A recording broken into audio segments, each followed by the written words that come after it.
पूर्णमिदं पूर्णात् पूर्णमुदच्यते पूर्णस्य पूर्णमादाय पूर्णमेवावशिष्यते।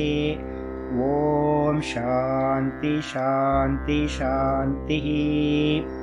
ॐ गुरुर्ब्रह्मा गुरुर्विष्णुर्गुरुर्देवो महेश्वरः गुरुसाक्षात् परं ब्रह्म तस्मै श्रीगुरवे नमः।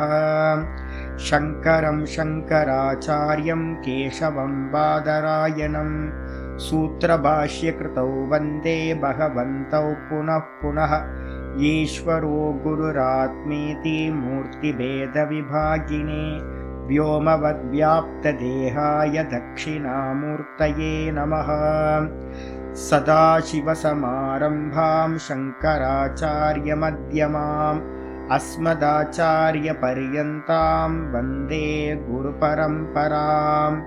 ॐ यो ब्रह्माणं विदधाति पूर्वं यो वै वेदांश्च प्रहिणोति तस्मै तं हदेवमात्मबुद्धिप्रकाशं मुमुक्षुर्वै शरणमहं प्रपद्ये।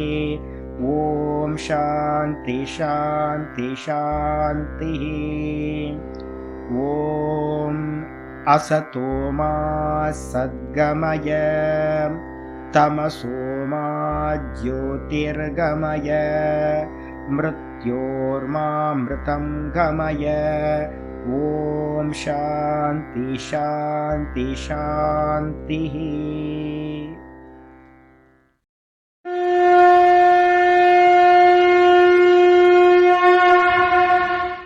ॐ पार्थाय प्रतिबोधितां भगवता नारायणेन स्वयं व्यासेन ग्रथितां पुराणमुनिना मध्ये महाभारतम् अद्वैतामृतवर्षिणीं भगवतीम् अष्टादशाध्यायिनीम् अम्ब त्वामनुसन्दधामि भगवद्गीते भवद्वेषिणीम्। नमोऽस्तु ते व्यासविशालबुद्धे पुल्लारविन्दाय तपत्रनेत्र येन त्वया भारततैलपूर्णः प्रज्वालितो ज्ञानमयप्रदीपः प्रपन्नपारिजाताय स्तोत्रवेत्रैकपाणये ज्ञानमुद्राय कृष्णाय गीतामृतदुहे नमः। सर्वोपनिषदो गावः दोग्धा गोपालनन्दनः पार्थो वत्ससुधीर्भोक्ता दुग्धं गीतामृतं महत्। वसुदेवसुतं देवं कंसचाणूरमर्दनं देवकी परमानन्दं कृष्णं वन्दे जगद्गुरुम्। भीष्मद्रोणतटां जयद्रथजलां गान्धारनीलोत्पलां शल्यग्राहवती कृपेण वहनी कर्णेन वेलाकुलाम् अश्वत्थामविकर्णघोरमखरां दुर्योधनावर्तिनीं सोत्तीर्णा खलु पाण्डवैरननदीं कैवर्तककेशवः पाराशर्यवचः सरोजममलं गीतार्थगन्धोत्कटं नानाख्यानककेसरं हरिकथा सम्बोधनाभूतितम्। लोके सज्जनषट्पदैरहरः पेपीयमानं मुदा भूयाद्भारतपङ्कजं कलिमलं प्रध्वंसिनः श्रेयसे। मूकं करोति वाचालं पङ्गुं लङ्घयते गिरिं यत्कृपातमहं वन्दे परमानन्दमाधवम्। यं ब्रह्मा वरुणेन्द्ररुद्रमरुतः स्तुन्वन्ति दिव्यैस्तवैः वेदैः साङ्गपदक्रमोपनिषदैः गायन्ति यं सामगाः ध्यानावस्थिततद्गतेन मनसा पश्यन्ति यं योगिनः यस्यान्तं न विदुः सुरासुरगणाः। देवाय तस्मै नमः देवाय तस्मै नमः। ॐ श्रीकृष्णाय परमात्मने नमः। श्रीकृष्ण कृष्ण कृष्ण। ஓம் நாராயண பரோ வியக்தாத் அண்டமவ்யக்த சம்பவம் அண்டஸ்யாந்தஸ்தினி லோகாஹ சப்தத்வீபா ச மீதினி. ஓம். நமஸ்காரம். நம்ம பார்த்துக்கிட்டு இருக்கிறது பகவத்கீதையில தியான யோகம் 6வது அத்தியாயத்தோட சம்மரி பார்த்துட்டு இருக்கோம். இந்த சம்மரியில பார்த்தீங்க அப்படின்னா இது வரைக்கும் நம்ம வந்திருக்கிறது பார்த்தீங்கன்னா 36 ஸ்லோகங்கள் கம்ப்ளீட் பண்ணியிருக்கோம். 36 ஸ்லோகங்கள்ல பார்த்தீங்கன்னா ஆச்சாரியர் என்ன பண்ணியிருக்கார், பூரணமா இந்த யோகத்தை பார்த்தீங்கன்னா பிரம்மானுபூதியை பற்றின விஷயங்கள் சொல்லி முடிச்சிருக்கார். இந்த பிரம்மானுபூதிக்கு பார்த்தீங்கன்னா உபாயமா நம்ம என்ன சொல்லியிருக்கோம் அப்படின்னு கேட்டிங்கன்னா, சம்யக் தர்சனம் பிரதி அந்தரங்க சாதனம் தியான யோகம். இதான் பார்த்தீங்கன்னா ஆச்சாரியரோட பிரயோகம் இதுதான் அவதாரிக்கால சொல்லியிருக்காரு. இந்த தியான யோகம் பார்த்தீங்கன்னா சம்யக் தர்சனம் சொல்லக்கூடிய அகண்ட அனுபூதிக்கு அந்தரங்க சாதனம் அப்படின்னு சொன்னோன்னே பொதுவாக பார்த்தீங்கன்னா என்ன நமக்கு மனசுக்குள்ளார தோணும் அப்படின்னா, தியானம் அப்படின்னாவே நமக்கு பார்த்தீங்கன்னா 3 விஷயங்கள் இருக்கணும். தியாத்து, தியானம் செய்பவன், தியாத்து. அதுக்கப்புறம் தியானிக்க வேண்டிய விஷயம் பார்த்தீங்கன்னா தியேயம், ஆப்ஜெக்ட். இந்த ரெண்டுத்துக்கும் நடுவில் நடக்கிற விஷயம் தான் பார்த்தீங்கன்னா தியானம். தியானம் செய்பவன், தியானம் செய்யப்படுகின்ற வஸ்து, ஆப்ஜெக்ட். இந்த ரெண்டுத்துக்கு நடுவில் நடக்கிற விஷயம்தான் தியானம். இந்த இந்த கான்செப்ட்ல 6வது அத்தியாயத்துல நிதித்தியாசனம்னு சொல்லக்கூடிய யோகம் இருக்கு பார்த்தீங்களா. இதுக்கு பார்த்தீங்கன்னா பொதுவா சாஸ்திரத்துல நிர்குண உபாசனை அப்படின்னு சொல்லுவாங்க. நிர்குண உபாசனை ரொம்ப ரேரா தான் பயன்படுத்துறோம். சகுண உபாசனை பயன்படுத்துவோம். அப்ப அதனால நிர்குண உபாசனைன்னு ஒண்ணு யூஸ் பண்றோம். ஆனா பிரதானம் அது இல்லை. பிரதானம் பார்த்தீங்கன்னா நிதித்தியாசன தியானம் தான் இதை பயன்படுத்தணும். கேள்வி வருது என்ன அப்படின்னு கேட்டீங்கன்னா, தியானிக்கிறது அப்படின்னாவே என்ன ஆகணும், நம்ம மனசுல எப்ப தியானிக்கிறதா இருந்தாலும் ஆப்ஜெக்ட் ஒண்ணு வந்துடும். எதை தியானிக்கிறதா இருந்தாலும், எதை சிந்திக்கிறதா இருந்தாலும் ஆப்ஜெக்ட் வந்துடும். ஆப்ஜெக்ட் இருந்தாதான் அது இந்திரியங்களுக்கு விஷயமாயி, மனசுக்கு விஷயமாயி, அதை நம்ம என்ன பண்ண முடியும், கான்சென்ட்ரேட் பண்ணி தியானிக்க முடியும்.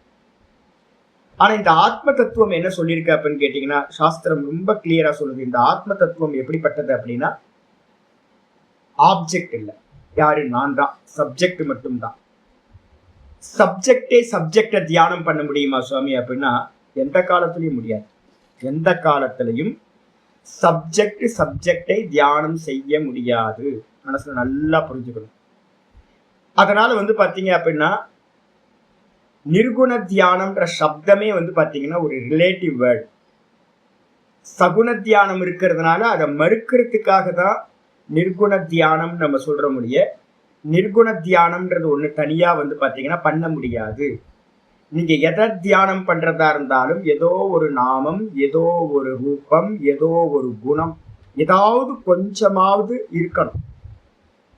இந்த ஆத்ம தத்துவத்துல பார்த்தீங்கன்னா எந்த நாம ரூப குணங்களும் இல்லை.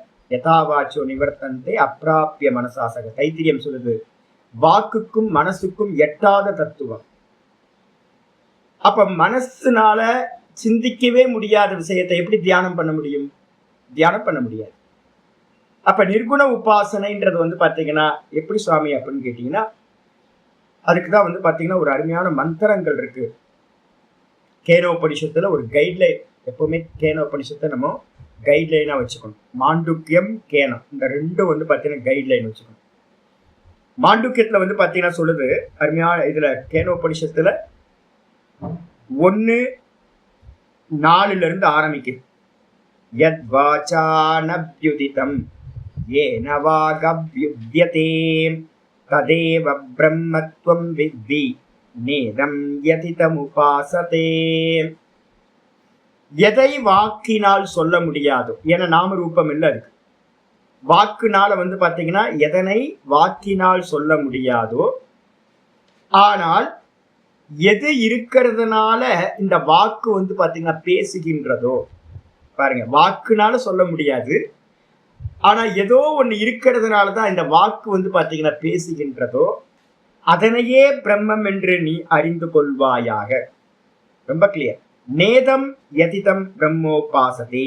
முக்கியமான இது வந்து இதுதான். இது என்று உலக மக்கள் எதனை உபாசிக்கிறார்களோ அது பிரம்மம் இல்லை. இது அப்படின்னு நீங்க எதையாவது ஃபைண்ட் அவுட் பண்ணிட்டீங்க அப்படின்னா இது பிரம்மம் அப்படின்னு உங்க மனசுக்குள்ளார மெடிடேட் பண்றதுக்கு ட்ரை பண்ணீங்க அப்படின்னா அது பிரம்மம் இல்லை. ஏன் அப்படின்னு கேட்டீங்கன்னா அது விஷயம் இல்லை. விஷயம் தான் முக்கியம், அது ஆப்ஜெக்ட் இல்லை. அதுக்கு அடுத்த மந்திரம் சொல்லுது, என் மனசான மனுதே ஏனாகுர் மனோமதம் ததேவ பிரம்மத்துவம் வித்தி நேதம் யதிதம் உபாசதே. மனதினால் எதனை சிந்திக்க முடியாதோ, எத்து மனசா ந மனுதே, மனதினால் சிந்திக்க முடியாதது எதுவோ, மனம் எதனால் சிந்திக்கின்ற ஆற்றலை பெறுகின்றதோ, சக்தி சாமர்த்தியத்தை அடைகிறதோ. அப்ப என்ன அர்த்தம்? மனசினால சிந்திக்க முடியாது. ரொம்ப கிளியர் ஸ்டேட்மெண்ட். மனசினால் சிந்திக்க முடியாது, ஆனா மனசு சிந்திக்கிறதுக்கு பின்னாடி அதுதான் இருக்கு. அதனையே நீ பிரம்மம் என்று அறிந்து கொள்வாயாக. இது என்று உலக மக்கள் எதனை பிரம்மம் என்று உபாசிக்கிறார்களோ அது பிரம்மம் இல்லை. இரண்டாவது ஸ்டேட்மெண்ட். அதுக்கு அடுத்து சொல்றது, எச்சக்ஷுஷா ந பஷ்யதி ஏன சக்ஷூம்சி பஷ்யதி ததேவ பிரம்மத்துவம் வித்தி நேதம் யதிதம் உபாசதே. மந்திரம் சொல்லுது, எதனை வந்து பார்த்தீங்கன்னா கண்களால் பார்க்க முடியாதோ, ஆனால் எதனால் கண்கள் பார்க்கின்ற சாமர்த்தியத்தை அடைகின்றதோ அதனையே பிரம்மம் என்று அறிவாயாக. ஏன்னா ரூபம் இல்லை. இந்த பிரம்ம தத்துவத்துக்கு வந்து பார்த்தீங்கன்னா ஆத்ம தத்துவத்துக்கு ரூபம் இல்லை. கண்களால் அதனை பார்க்க முடியாது, ஆனா வந்து பார்த்தீங்கன்னா அது இருக்கிறதுனாலதான் கண்கள் பார்க்கின்றது. அப்படின்னு வந்து பார்த்தீங்கன்னா ததேவ பிரம்மத்துவம் வித்தி. அப்ப பின்னாடி இருக்கிறது எதுவோ அதைதான் பிரம்மம் என்று அறிந்து கொள்ள வேண்டும். இதே மாதிரி வந்து பார்த்தீங்கன்னா யத் ஸ்ரோத்ரேன ந ஸ்ருணோதி ஏன ஸ்ரோத்ரமிதம் ஸ்ருதம் ததேவ பிரம்மத்துவம் வித்தி நேதம் யதிதம் உபாசதே. எதனை காதுகளால் கேட்க முடியாதோ. அப்ப நம்ம 1000 நாமம் சொல்றோமே சுவாமி, சகஸ்ரநாமத்துல எல்லாம் 1000 நாமம் சொல்றோமே, அது பகவானோட நாமம் இல்லையா அப்படின்னு கேட்டீங்கன்னா, இது என்று வந்து பார்த்தீங்கன்னா எதை உபாசிக்கிறோமோ அது பிரம்மம் இல்லை. ஏன் அப்படின்னா அந்த பிரம்ம தத்துவம் காதுகளால் கேட்க முடியாது, அதுக்கு சப்தம் இல்லை, அசப்தம், அதுக்கு ரூபம் இல்லை, அரூபம், மனசுக்கு சிந்திக்க முடியாது, ஏன்னா அது அவிஷயம். அப்ப எதுவுமே இல்லையே சுவாமி அப்படின்னா, ஆனா எல்லாத்துக்கும் பின்னாடி ஒண்ணு இருக்கு. எது அப்படின்னா வெறும் நான். அதுதான் வந்து பாத்தீங்கன்னா ஸ்ரோத்திரஸ்ய ஸ்ரோத்திரம், காதுக்கு காதா இருக்கு. யாரு காதுக்கு பின்னாடி இருந்து யாரு கேட்கிறா? யார் காது மூலமா இந்த இப்ப நான் பாடம் எடுத்துக்கிட்டு இருக்கேன், யார் கேட்கிறான்னு கேட்டா என்ன சொல்லுவீங்க? காது கேட்குது, காது வேறு ரிசீவர். காதுக்கு பின்னாடி இருந்து யார் கேட்கிறா? நான் தான் சுவாமி, காதால கேட்டேன் சுவாமி அப்படின்னு நம்ம சொல்றோம். நான் தான் பேசுறேன், வாய் பேசுது, ஆனா வாயில இருந்து யார் பேசுறா? நான் தான் பேசுறேன், பரமஹம்சானந்தா நான் தான் பேசுறேன் அப்படின்ற. நான் பார்த்தேன் ஜி, கண்ணால பார்த்தேன். கண்ணால யார் பார்த்தா? நான் பார்த்தேன். காதால நான் கேட்டேன், மனசுனால நான் சிந்திக்கிறேன். அப்ப இது எல்லாத்துக்கும் பின்னாடியும் யார் இருக்கா அப்படின்னு கேட்டீங்கன்னா நான் தான் இருக்கேன். காதுக்கு காதா நான் இருக்கேன், கண்ணுக்கு கண்ணா நான் இருக்கேன், மனசுக்கு மனசா நான் இருக்கேன். அந்த நானுக்கு ஏதாவது நாமரூபங்கள் இருக்கா சுவாமினா நாமரூபம் எதுவுமே அந்த நானுக்கு இல்லை. இதுன்னு நீங்க ஆப்ஜெக்ட் பண்ண முடியுமா சுவாமி அந்த நானை? அப்ப நானே எப்படிங்க ஆப்ஜெக்ட் பண்ண முடியும்? நான் சப்ஜெக்டா தானே இருக்கேன். நான் தான் அறியறேன், எல்லாத்தையும் கேட்கிறேன், பார்க்கிறேன், கேட்கிறேன், சிந்திக்கிறேன், எல்லாத்தையும் நான் தான் அறியறேன். சைத்தன்யமா இருந்துட்டு உணர்றேன். என்ன வந்து பாத்தீங்கன்னா எந்த கொம்பனும் வந்து பாத்தீங்க அப்படின்னா யாராலும் ஈஸ்வரனே இருந்தாலும் இந்த நானை என்ன பண்ண முடியாது? ஆப்ஜெக்டா பார்க்க முடியாது. மனசுல நல்லா புரிஞ்சுக்கணும்.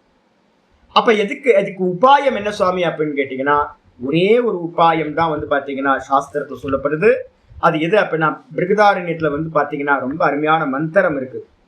பிருகதாரண்யத்துல சொல்லுது, ஏஷ நேதி நேத்யாத்மா 4:4:22 ரொம்ப பிரசித்தமான மந்திரம். இந்த ஆத்மாவை அறியறதுக்கு ஒரே ஒரு மெத்தடு மட்டும்தான் இருக்கு. நல்லா புரிஞ்சுக்கணும். அதத்து வியாவிருத்தின்னு சொல்லுவோம். அதுக்கு பேர், மெத்தடாலஜிக்கு பேரு அதத்து வியாவிருத்தி. நானுக்கு அந்நியமா இருக்கிறது எல்லாம் அதத்துன்னு பேரு. தத்துனா பிரம்மம், ஆத்மா. அதுக்கு அந்நியமா இருக்கிறதெல்லாம் அதத்து. அது இல்லாதது, ஆத்மா இல்லாதது. ஆத்மா இல்லாததை எல்லாத்தையும் பாத்தீங்கன்னா வியாவிருத்தினா, நீக்கம் பண்ணா, நீக்குனா மிச்சம் நீங்க பாத்தீங்கன்னா நீங்க கிடைச்சிருவீங்க. அப்ப நான அறியறதுக்கு ஒரே ஒரு உபாயம் தான் சாஸ்திரம் சொல்லுது. நேத்தி நேத்தி இத்தியாத்மா. இது இல்லை, இது இல்லை, இது இல்லை, இது இல்லை அப்படின்னு மட்டும்தான் ஆத்மாவை அறிய முடியும். அதுக்கப்புறம் அக்ரிஹ்யோ நகி கிரஹ்யதே. அதை கைகளால் ஸ்வீகாரம் பண்ண முடியாது. அது பாத்தீங்க அப்படின்னா இது மாதிரி நிறைய மந்திரங்கள் சொல்லுது. என்னன்னு கேட்டீங்கன்னா, இதனால கண்ணால பார்க்க முடியாது, காதால கேட்க முடியாது, இதெல்லாம் சொல்லி அப்ப என்ன பண்ண முடியும்னா நேத்தி நேத்தி மட்டும்தான் பண்ணணும். இந்த நேத்தி நேத்தி ப்ராசஸ்க்கு என்ன பேரு அப்படின்னு கேட்டீங்கன்னா, நேத்தி நேத்தி ப்ராசஸ்க்கு பேரு தான் பாத்தீங்கன்னா ரெண்டு வெரைட்டியா நம்ம சாஸ்திரத்துல சொல்றோம். என்னன்னு கேட்டீங்கன்னா, ஒண்ணு ஸ்தூல மனனம், இன்னொன்னு பாத்தீங்கன்னா சூக்ஷ்ம மனனம். ஸ்தூல மனனம் எது அப்படின்னு கேட்டீங்கன்னா, கிரந்தங்களை வச்சுக்கிட்டு பாத்தீங்க அப்படின்னா அபியாசம் பண்றோம். ஒவ்வொன்றுத்தையா இது ஆத்மா இல்லை, இது ஆத்மா இல்லை, இது ஆத்மா இல்லைன்னு கிரந்தங்களை வச்சுக்கிட்டு ஒரு நிச்சயம் பண்றது. உபனிஷத்து எல்லாத்தையும் வச்சுக்கிட்டு இதுல விஷ்ணு சஹஸ்ரநாமத்துல நேற்று பாடத்தெல்லாம் பாத்தீங்கன்னா இப்ப போயிட்டு இருக்கிறதெல்லாம் ஏகாத்மவாதத்தை தான் பாத்தீங்கன்னா ரொம்ப ஸ்ட்ராங்கா கொட்டேஷன் மூலமா ஆச்சாரியர் சொல்லிட்டே வர. எவ்வளவு கொட்டேஷன்ஸ் பாருங்க. அப்போ நிறைய கொட்டேஷன்ஸ் வச்சுக்கிட்டு ஸ்ருதி, ஸ்மிருதி, புராணம், இதிகாசம் எல்லாம் பாத்தீங்கன்னா இருக்கிற ஒரே தத்துவத்தை தான் பாத்தீங்கன்னா சொல்லுகின்றது அப்படின்னு கிரந்தங்களை வச்சுக்கிட்டு நம்ம பண்ணக்கூடியது எதுவோ ஒரு நிச்சயத்துக்கு வரோம். இருக்கிறது ஒண்ணுதான் அப்படின்னு, ஆத்மா மட்டும்தான் இருக்குன்னு வந்தீங்கன்னா அதுக்கு பேர் ஸ்தூல மனனம் அப்படின்னு பேர். இதுக்கப்புறம் சூக்ஷ்ம மனனம் எது அப்படின்னு கேட்டீங்கன்னா, ஒவ்வொரு தாட்டுலையும் பாத்தீங்கன்னா ஒர்க் பண்றது எதுக்கோ அதான் சூக்ஷ்ம மனனம். கண்ணை மூடி உட்கார்ந்துக்கிட்டு மனசுல எந்த தாட்டு வந்தாலும் அந்த தாட்டை பாத்தீங்கன்னா இது இல்லை, இது இல்லை, இது இல்லை, நேத்தி நேத்தி நேத்தி நேத்தி நேத்தின்னு ஒவ்வொரு தாட்டு வரும்போதும் உள்ளையா வெளியிலையா, வெளியில கிரந்தங்கள்லாம் இல்லை, எல்லா கிரந்தங்களோட வேலையும் முடிஞ்சு போச்சு, கம்பேர் ஸ்டடிஸ் எல்லாம் முடிஞ்சு போச்சு, நிச்சயமாயாச்சு. மனசுக்குள்ளார உட்கார்ந்துட்டு பாத்தீங்கன்னா ஏகாந்தத்துல உட்கார்ந்துட்டு எல்லா கருமங்களையும் விட்டுட்டு சங்கல்பங்களை எல்லாத்தையும் தியாகம் பண்ணிட்டு கண்ணை மூடி உட்கார்ந்து எந்த தாட்டு வந்தாலும் இது அனாத்மா, இது திருஷ்யம், இது பார்க்கப்படுவதா இருக்கு, இது அனாத்மா, இது இல்லை, ஆத்மா இல்லை, நான் பார்ப்பவன் அப்படின்னு பார்ப்பவனை பிடிச்சுக்கிட்டு திரஷ்டாவை பிடிச்சுக்கிட்டு திருஷ்யத்தை எல்லாத்தையும் என்ன பண்ணணும், நேத்தி நேத்தி நேத்தி எது வந்தாலும் இது பொய், இது அனாத்மா, இது பொய், இது அனாத்மா, இது பொய், இது அனாத்மா, திருஷ்யம் போறது, ஆத்யந்தவத்வம் போறதா இருக்கு அப்படின்னு ஒவ்வொன்றத்தையா நேர்த்தி பண்றதுக்கு பாத்தீங்கன்னா மனசுக்குள்ளார. இதுதான் வாஸ்தவத்துல பாத்தீங்கன்னா சூக்ஷ்ம மனனம்னு சொல்லலாம். இல்ல அப்படின்னா அதுக்கு இன்னொரு பேர் ஒண்ணு சொல்லலாம். என்ன அப்படின்னா ஸ்தூல நிதித்தியாசனம்னு சொல்லலாம். சூக்ஷ்ம மனனம்னு பேர் சொல்லலாம். மனசுக்குள்ளார பண்றது.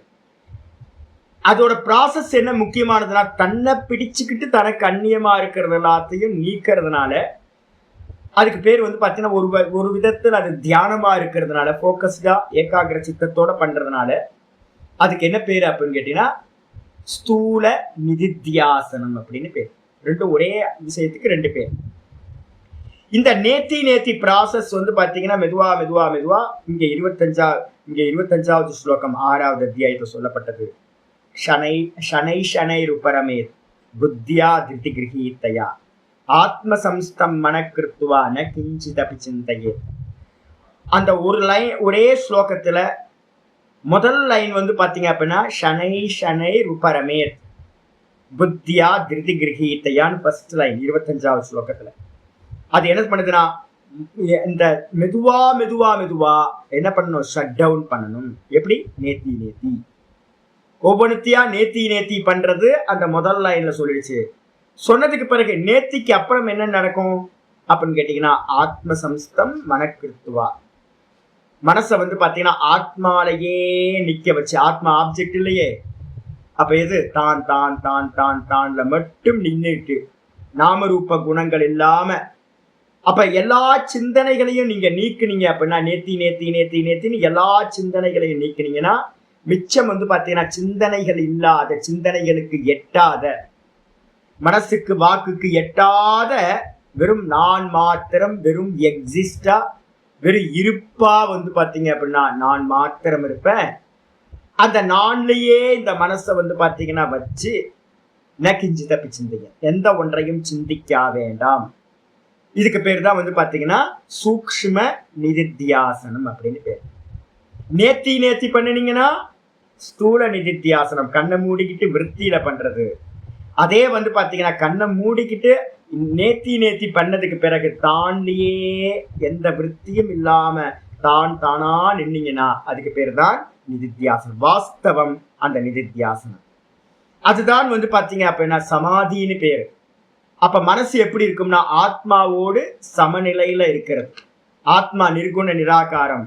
அப்ப இந்த மனசும் வந்து பாத்தீங்கன்னா எந்த தாட்டும் இல்லைன்னா அதுவும் கூட எப்படி ஆயிடும்னு கேட்டீங்கன்னா வெறும் ஸ்பட்டிகம், சுத்த ஸ்பட்டிக்க மாதிரி ஆயிடும்.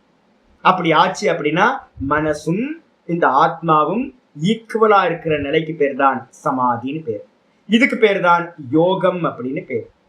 இந்த யோகத்தை அபியாசம் பண்ணிக்கிட்டு இருக்கிற ப்ராசஸ்ல ஒருத்தன் இறந்து போயிட்டான் அப்படின்னா அப்ப என்ன ஆகும் சுவாமி அப்படின்னா அதை பத்தி தான் யோக பிரஷ்டனை பத்தின வர்ணனை ஆரம்பிக்குது. அப்ப மனசுல நல்லா புரிஞ்சுக்கணும், நேதம் யதிதம் உபாசத்தை, நேதம் யதிதம் பிரம்ம உபாசத்தை, இது என்று எதனை நீ இந்த உலக மக்கள் உபாசிக்கிறார்களோ அது பிரம்மம் இல்லை. இந்த மனசுல நல்லா இந்த லைன் இருக்கணும், கேண்டோபனிஷத்துல இருக்கிறது. இதுன்னு நீங்க ஏதாவது ஒரு நாம ரூபத்தை கொடுத்தா அது சகுன தியானம் ஆயிடும். நிறைய இருக்கு சகுன தியானத்துல, நிறைய பண்ணலாம். ஆனா நிர்குண தியானம் நாம ரூபங்கள் இல்லாதது. அதை நேத்தி நேத்தி நேத்தி நேத்தி நேத்தி பண்ணிட்டு போயிட்டு நேத்தி பண்ணி முடிஞ்ச இடத்துல தான் தானா நிக்கிறது தான் நிர்குண தியானம்.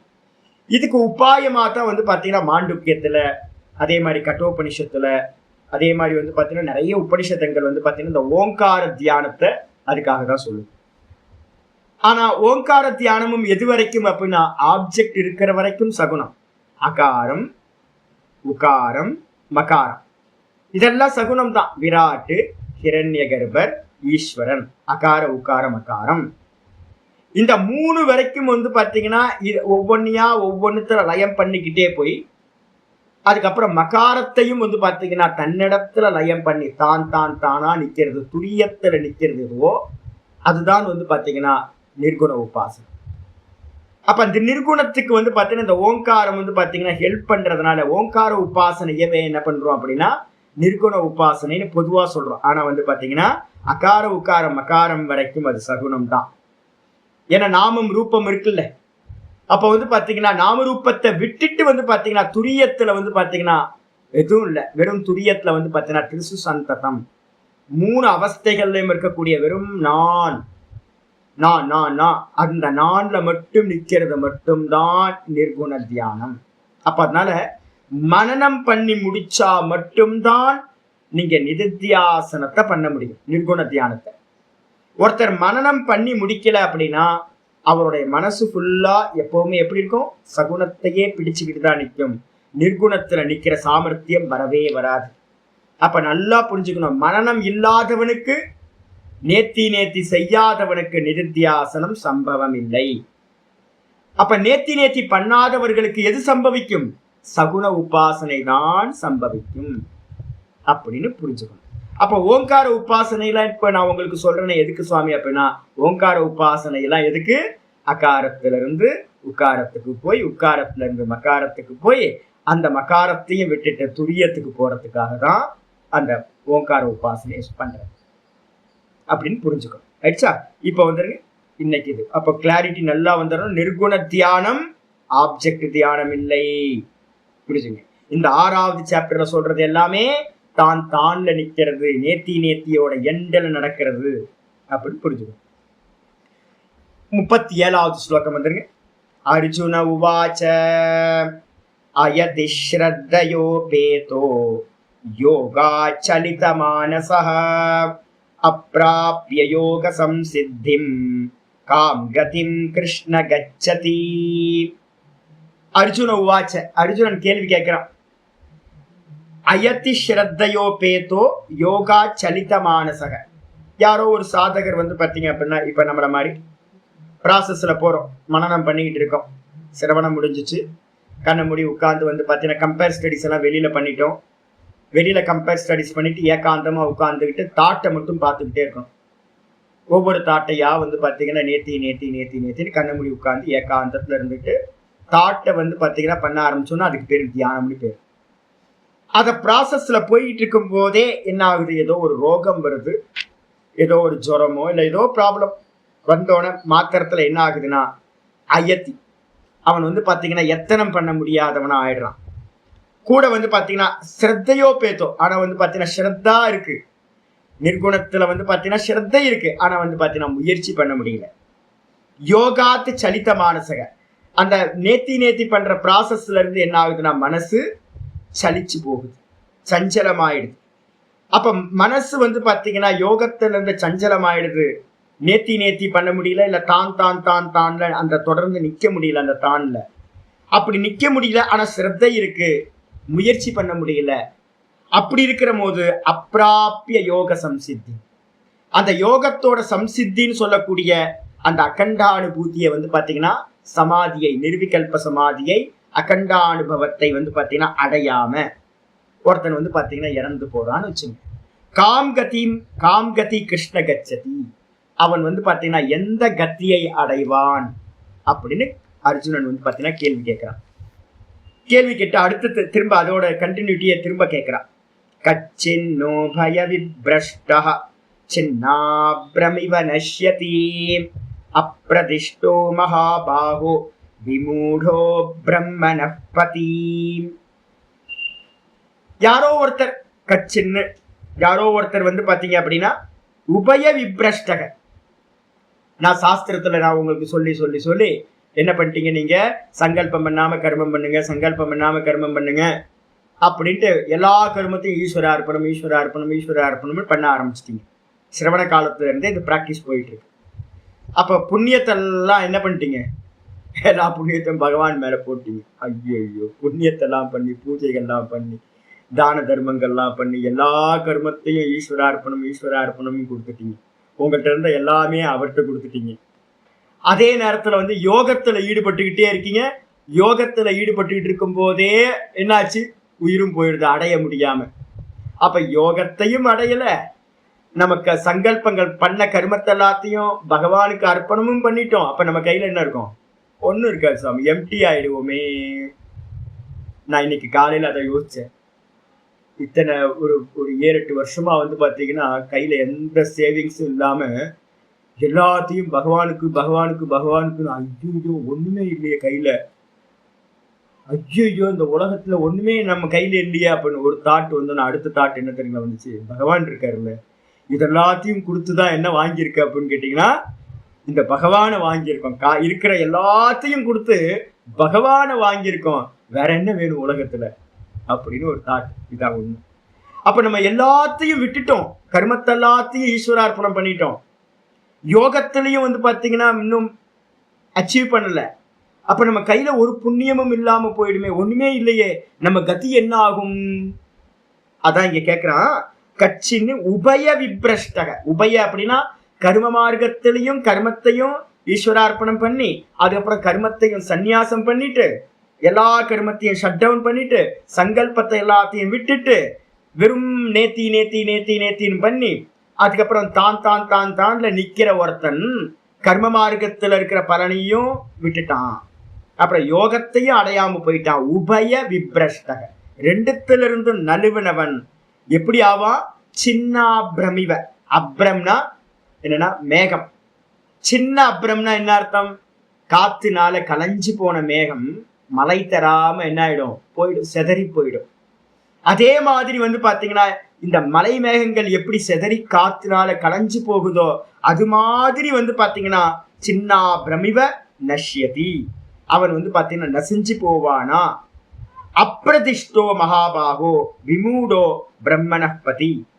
கிருஷ்ணனை பார்த்து சொல்றான், ஹே கிருஷ்ணர் மகாபாகு. ரொம்ப அற்புதமானது. எப்பவுமே கிருஷ்ணர் தான் மகாபாகுன்னு சொல்லுவாரு. இந்த இடத்துல கிருஷ்ணரை அர்ஜுனன் மகாபாகுன்னு சொல்றான். ஹே மகாபாகு கிருஷ்ண, இந்த பிரம்மத்தை அடையிற பதி, பிரம்மனை பத்தினா பிரம்மத்தை அடையிற மார்க்கத்தில இருந்து அப்பிரதிஷ்டோ பிரதிஷ்ட ஆகாம நிலை பெறாமல் இவன் என்ன ஆகிறான், ரோகத்தினாலேயோ ஏதோ ஒரு நிமித்தத்தை கலைஞ்சு போயிடுறான் யோகத்துல இருந்து. அவன் நாசத்தை அடைவானா அப்படின்னு கேள்வி கேட்கிறான். கேள்வி கேட்டோன்னு ஆச்சாரியார் பாத்தீங்கன்னா இன்னொரு ஸ்லோகம் இருக்கு, 39வது ஸ்லோகம்.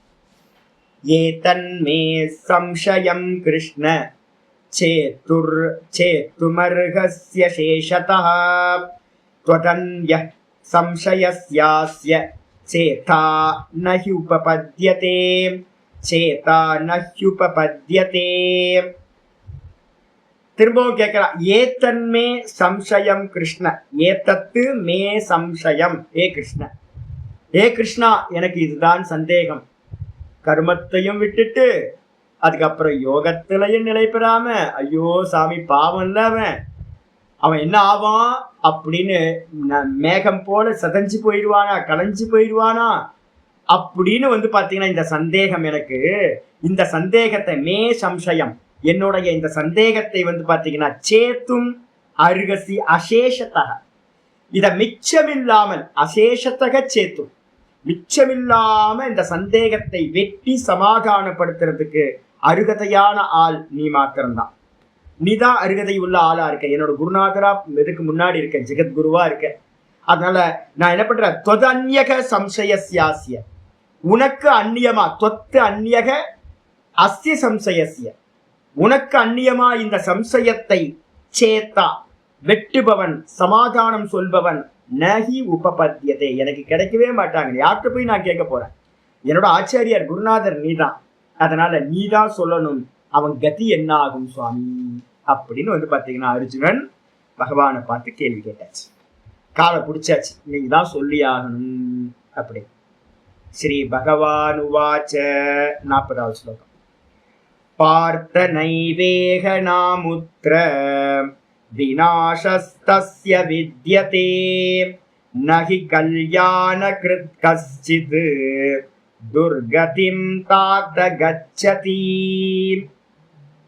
எப்பவுமே ஒரு விஷயம் புரிஞ்சுக்கணும், என்னன்னு கேட்டீங்கன்னா எந்த கர்மா பண்ணினாலும் பலன் கிடைக்குங்க. ஃபர்ஸ்ட் நம்ம நல்லா புரிஞ்சுக்கணும், எந்த கர்மா பண்ணாலும் நல்லது கெட்டது இந்த ரெண்டு தான் இருக்கு. அப்ப எதுக்கு சுவாமி ஈஸ்வரார்ப்பணம்னு பண்றோமே சுவாமி அப்படின்னா, நம்ம புத்தி பலன் மேல ஃபியூச்சருக்கு போகாம இருக்கிறதுக்காக தான், சஞ்சலப்படாம இருக்கிறதுக்காக தான் பலனை ஈஸ்வரார்ப்பணம் பண்ணுன்னு சொல்றது. எதுக்காக, பலனை ஈஸ்வரார்ப்பணம் பண்ணிட்டீங்கன்னா எது வந்தாலும் பாத்தீங்கன்னா பிரசாத புத்தியோட ஏத்துப்பீங்க. அப்ப பாத்தீங்கன்னா மனசு பாத்தீங்கன்னா சமாதானமா இருக்கும். ஆனா கர்மத்தோட பலன், எந்த கர்மம் பண்ணாலும் நீங்க ஈஸ்வரார்ப்பணம் பண்ணுங்க, இல்ல ஈஸ்வரார்ப்பணம் பண்ணாம போங்க, கர்மம் ஒரு பலனை கொடுத்தே ஆகும். மனசுல நல்லா புரிஞ்சுங்க. ஆனா கர்மயோகம் பண்றவனுக்கு என்ன கிடைக்கும் அப்படின்னா, அவன் ஃபியூச்சர்ல உண்டாகக்கூடிய பலனை யோசிக்காம ஈஸ்வரார்ப்பணம் பண்ணதுனால ரொம்ப சாந்தமா ஆயிடுவான். மனசு சமத்துவத்தை அடையும். இதுதான் ரொம்ப முக்கியமானது. அப்ப அதனால ஆச்சாரியர் சொல்றாரு, கிருஷ்ண பரமாத்மா சொல்றாரு, ஹே பார்த்த, ஹே அர்ஜுனா, ந ஏவ இக ந அமுத்திர, இந்த லோகத்திலேயோ அல்லது பாத்தீங்கன்னா அமுத்திர பரலோகத்திலேயோ ந விநாசஸ்ய தஸ்ய வித்யதே, தஸ்ய ந விநாசக வித்யதே, அவனுக்கு பாத்தீங்கன்னா விநாசம் என்பது நடக்கவே நடக்காது. ஏன் அப்படின்னு கேட்டீங்கன்னா, எல்லா கர்மத்தையும் அவன் என்ன பண்ணியிருக்கான், நம்ம ஈஸ்வரனுக்கு பண்றது பாத்தீங்கன்னா நல்லதை பண்ணுவோமா கெட்டதை பண்ணுவோமா. ஒரு பூவையே பாத்தீங்க அப்படின்னா கீழே விழுந்துருச்சு அப்படின்னா, ஐயோ கீழே விழுந்துருச்சு, கால் படுற இடமா இருக்கு அப்படின்னு தூக்கி ஓரமா போட்டுட்டு கால்படாத பூவா செடியில இருந்து டைரக்டா பறிச்சு கொண்டு சுவாமிக்கு போடுறோம். ஏதாவது ஒரு பழத்தை நெய்வேத்தியம் பண்ணும்போது அந்த பழம் கொஞ்சோண்டு ஏதாவது இருந்தா, ஐயோ இது நெய்வேத்தியத்துக்கு உகந்தது இல்லைன்னு தூக்கி ஓரமா வச்சுட்டு நல்லதை பாத்தீங்கன்னா நல்ல பழத்தையும் இது பண்றோம். ஒரு நெய்வேத்தியம் பண்ணும்போது அதை எச்சில் பண்ணிட்டு நம்ம பாத்தீங்கன்னா டேஸ்ட் பண்ணிட்டு உப்பு இருக்கான்னு பார்த்துட்டு பகவானுக்கு நெய்வேத்தியம் பண்றது இல்லை. அப்ப எல்லாத்தையும் நம்ம என்ன பண்றோம், சுவாமிக்கு அப்படின்னு பண்ணும்போது பார்த்து பார்த்து பார்த்து பார்த்து ஆராதனை பண்றோம். அப்ப அப்படி பண்ணும்போது வந்து பாத்தீங்க அப்படின்னா எல்லாம் புண்ணிய கர்மா தானே நீங்க பண்ணிப்பீங்க. கர்மயோகம் பண்றவன் எல்லாம் என்ன பண்ணுவான், புண்ணிய கர்மாவா பண்ணுவான். அப்ப புண்ணிய கர்மாவா பண்ணும்போது அதோட பலன் எப்படி இருக்கும், அது சுகத்தை தானே தருங்க. அது வந்து பாத்தீங்கன்னா எது, புண்ணியம் புண்ணியம் சுகத்தை தரும், பாப்பம் வந்து பாத்தீங்கன்னா துக்கத்தை தரும். அப்ப வந்து பாத்தீங்கன்னா இங்கேயும் அவனுக்கு சுகம்தான் கிடைக்கும். ஈஸ்வரார்ப்பணமா நல்ல கர்மாவா பண்றதுனால பரலோகத்திலேயே அவனுக்கு வந்து பாத்தீங்கன்னா நல்லதே விளையும். கர்மத்தோட பலன் அவனுக்கு பரலோகத்துல சுகத்தை தரும். அதனால அவனுக்கு நாசம் என்பது நடக்கவே நடக்காது. ஏன் அப்படின்னா ஆச்சாரியர் செகண்ட் லைன்ல சொல்ற, நகி கல்யாண கிருத் கஷ்டித். இந்த உலகத்துல வந்து பாத்தீங்கன்னா கல்யாணம் அப்படின்னா என்ன அர்த்தம், மங்களம் சுபம். மங்களமான சுபமான கர்மங்களை எவன் பண்றானோ அவனுக்கு வந்து பாத்தீங்கன்னா இந்த லோகத்திலையும் கெட்டது நடக்காது, பரலோகத்திலையும் கெட்டது நடக்கவே நடக்காது. துர்கத்தியை வந்து பாத்தீங்கன்னா தாத்த ந கச்சதி. ஏ தாத்த, ஏ சிஷ்யனே, புள்ளையாண்டானே, கண்டிப்பா நல்லதை பண்ணவனுக்கு வந்து பாத்தீங்கன்னா கர்மயோகத்தை அனுஷ்டானம் பண்ணவனுக்கு, அதே மாதிரி யோகத்தை அனுஷ்டானம் பண்ணவனுக்கு கண்டிப்பாக துர்கதி கிடைக்கவே கிடைக்காது, கெட்ட கதி உண்டாகாது. கன்ஃபார்ம் பண்ணிட்டேன். அப்ப நம்ம நல்லா என்ன பண்ணலாம், ஈஸ்வரார்ப்பணம் ஈஸ்வரார்ப்பணம் ஈஸ்வரார்ப்பணம் மனசை பக்குவப்படுத்துறதுக்கு ஈஸ்வரார்ப்பணமா பண்ணிக்கிட்டே போகணும். எல்லாத்தையும், அது யோகமா இருக்கட்டும் இல்ல வந்து கர்மமா இருக்கட்டும், எதா இருந்தாலும் ஈஸ்வரன் அடையிறது மட்டும்தான் கோல். இந்த உலகத்துல வேற எந்த பலனும் தேவையில்லை. அப்படி பண்ணும்போது வந்து பாத்தீங்கன்னா பகவான் சொல்ற நமக்கு துர்கதி உண்டாகவே உண்டாகாது. சொன்னதுக்கு பிறகு அடுத்த ஸ்லோகம் 41. பிராப்ய புண்ணிய கிருதாம் லோகான் உஷித்வா சாஸ்வதி சமாஹா சுச்சீனாம் ஸ்ரீமதாம் கேஹே யோக பிரஷ்டோபிஜாயதே. இத வச்சுதான் நான் சொன்னது. இவன் ஈஸ்வரார்ப்பணம் நிறைய கர்மா பண்ணியிருக்கான்ல, புண்ணிய கர்மா. புண்ணிய கர்மா எதை கொடுக்கும் அப்படின்னு கேட்டீங்கன்னா பரலோகத்தை கொடுக்கும். அப்ப அவன் என்ன பண்ணுவான்னு கேட்டீங்கன்னா, இறந்த பிறகு பிராப்ய புண்ணிய கிருதாம் லோகான்.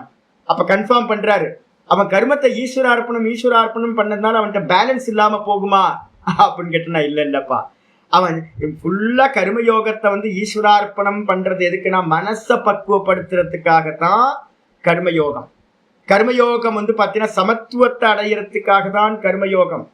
அந்த கர்மங்கள் எல்லாமே வந்து புண்ணிய கர்மங்களா இருக்கிறதுனால அது வந்து பாத்தீங்கன்னா புண்ணியமா கன்வெர்ட் ஆகி உங்களுக்கு என்ன கொடுக்கும், பரலோக பிராப்தியை கொடுக்கும். இந்த யோகத்திலிருந்து நழுவினவன் என்னாவான், அவன் பண்ண புண்ணியத்தை அனுபவிக்கிறதுக்காக பிராப்ய புண்ணிய கிருதாம் லோகான், அந்த புண்ணியம் செய்தவர்கள் அடையக்கூடிய அந்த பரலோகங்களை வந்து பாத்தீங்கன்னா அடைந்து, சொர்க்கத்துக்கு மேல நிறைய இருக்கு லோகங்கள், லோகங்களை அடைந்து வந்து பாத்தீங்கன்னா உஷித்துவா அங்க வாசம் செஞ்சு, சாஸ்வதி சமாஹா நீண்ட காலம் நீண்ட வருடங்கள் வந்து பாத்தீங்கன்னா நிறைய நீண்ட காலம் அந்த அந்த பரலோகங்கள்ல வாசம் பண்ணி அந்த லோகத்துல வாசம் பண்ணும்போது என்ன கிடைக்கும், நேச்சுரலாவே சுகமானது நல்லா அனுபவிக்கப்படும். அனுபவிச்சுட்டு அந்த சுகம் தீர்ந்து போனதுக்கு பிறகு என்னாகும், புண்ணிய தீர்ந்து போனதுக்கு பிறகு ரிட்டர்ன் பேக் இந்த லோகத்துக்கு வரான். சுச்சீனாம் ஸ்ரீமதாம் கேஹே யோக பிரஷ்டோ அபிஜாயதே. அவன் என்ன ஆகுறான், ரிட்டர்ன் வரும்போது நல்லா அனுபவம் பண்ணிட்டு ரிட்டர்ன் வரும்போது சுத்தமான சுச்சீனாம் ரொம்ப தர்மாத்மாக்களா இருக்கக்கூடிய, அதே நேரத்துல ஸ்ரீமதாம் நல்ல வெல்த் இருக்கக்கூடிய நல்ல பக்தர்களோட வீட்டுல நல்ல செல்வந்தர்களோட வீட்டுல என்ன பண்றான், கேஹே வீட்டுல யோக பிரஷ்டன் யோகத்திலிருந்து நழுவினவன் என்ன பண்றான், அபிஜாயதே பிறக்கின்றான். அப்ப என்ன அர்த்தம், யோக பிரஷ்டன் யோகத்துல உயிரை விட்டவன். நல்லா புரிஞ்சுக்கணும், திரும்ப திரும்ப கர்மத்துல விட்டவன் கர்ம பிரஷ்டன், திரும்ப கர்மியா தான் பிறப்பான். அதே நேரத்தில் கர்மயோகத்திலிருந்து உயிரை விட்டவன் கர்மயோக பிரஷ்டன், திரும்ப ரிட்டர்ன் வரும்போது கர்மயோகம் நேச்சுரலாவே இருக்கும். உபாசனை பண்ணிக்கிட்டு இருந்து வந்து பாத்தீங்கன்னா உயிரை விட்டவன் உபாசனா பிரஷ்டன், திரும்ப அவன் ரிட்டர்ன் வரும்போது அதே பூர்வ தேகத்துல என்ன இருந்துச்சோ அதே வாசனை வந்துடும், உபாசனையிலேயே ஆரம்பிப்பான். சிரவணத்துல விட்டவன் சிரவணத்தை அவனை தேடி இழுத்துக்கிட்டு போயிடும். மனநத்துல விட்டவன் மனன பிரஷ்டனா மனநத்துல ஆரம்பிப்பான். எவன் நிதித்தியாசனம் சொல்லக்கூடிய யோகத்துல உயிரை விட்டானோ அவன்தான் யோக பிரஷ்டன். அவன் இந்த இந்த குலத்துல வந்து பாத்தீங்கன்னா நல்லவங்களோட வசதியா இருக்க வீட்டுல பிறக்கின்றான். பிறந்ததுக்கு பிறகு 42வது சொல்ற ஒரு பாசிபிலிட்டிஸ் இது.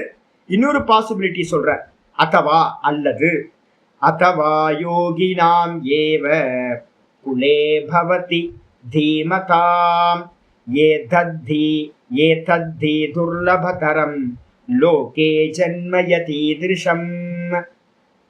அத்தவா அல்லது, வேற என்ன சுவாமி அப்படின்னு கேட்டா, அல்லது யோகினாம் ஏவ தீமதாம் யோகினாம் ஏவ சொல்றார்.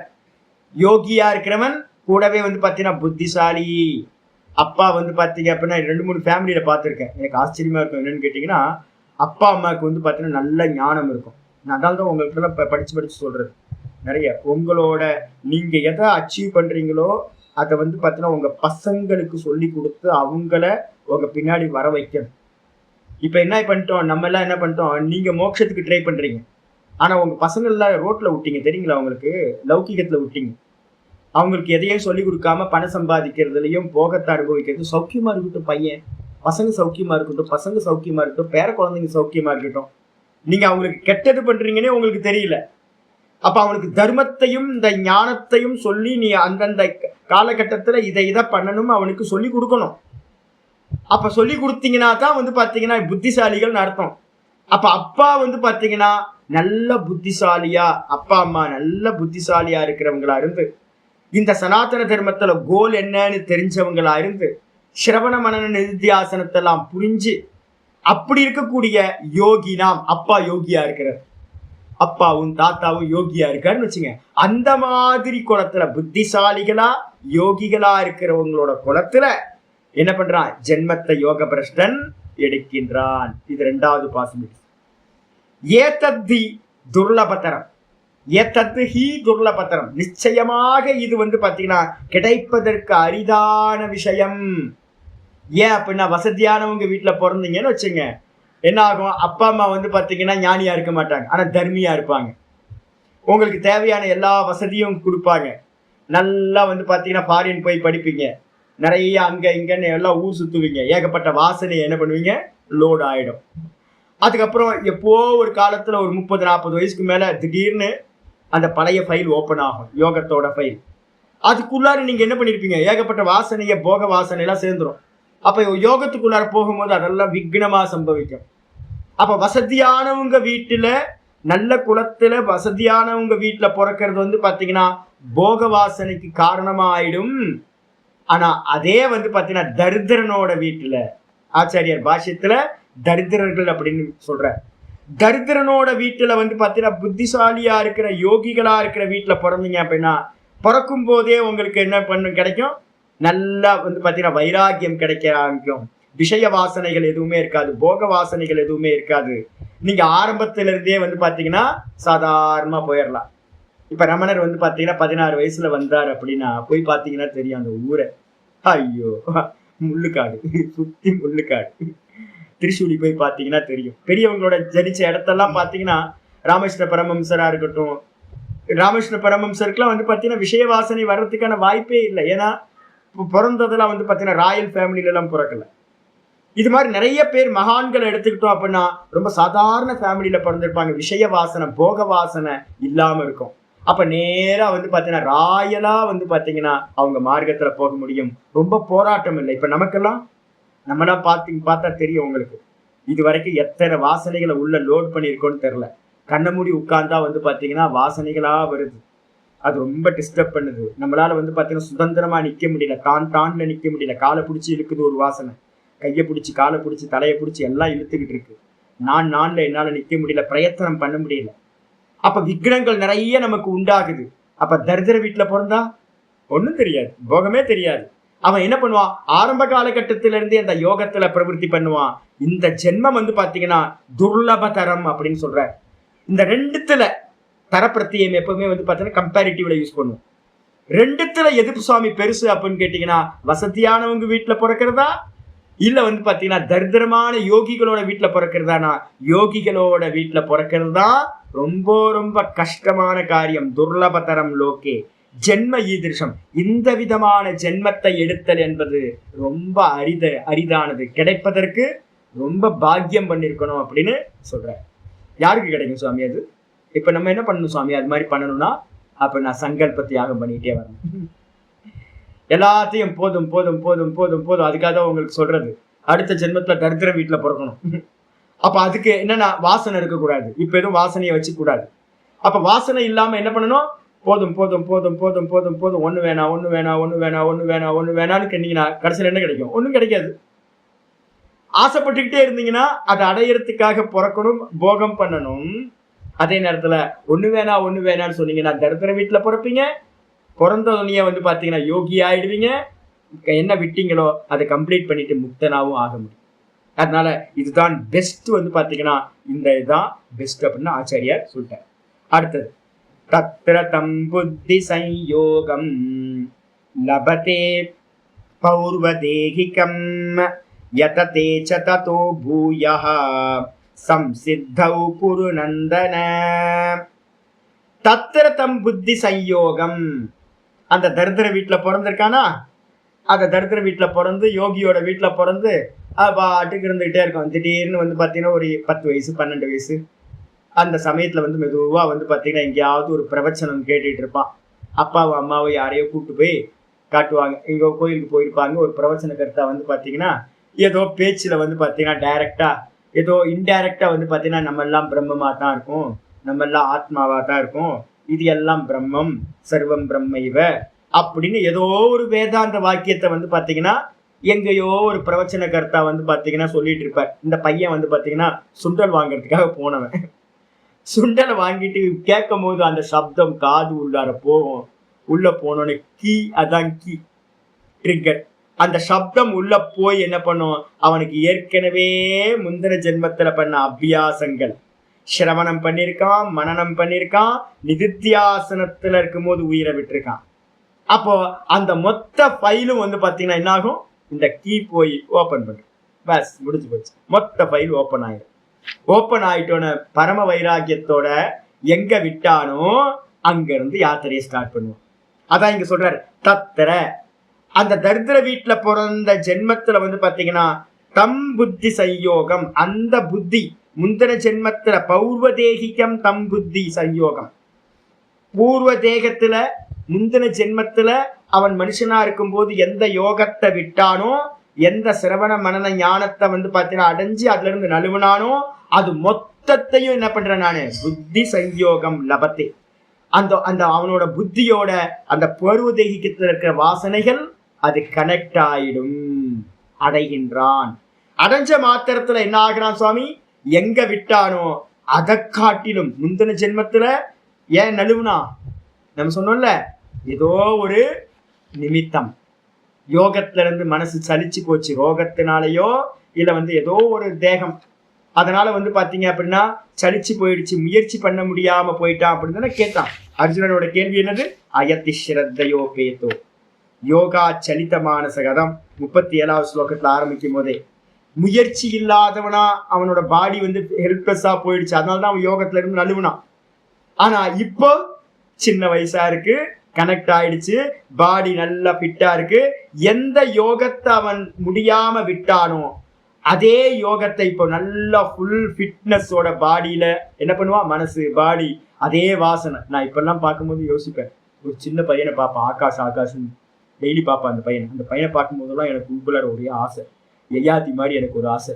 ஐயோ, இதே ஞானத்தோட எனக்கு பாடி சின்ன வயசு பாடியா கிடைச்சிருச்சுன்னு அந்த பையன் மாதிரி 7ஆம் கிளாஸ் படிச்சுட்டு இருக்கான், அந்த பையனோட பாடி எனக்கு கிடைச்சதுன்னா எப்படி இருக்கும் நான் யோசிப்பேன்.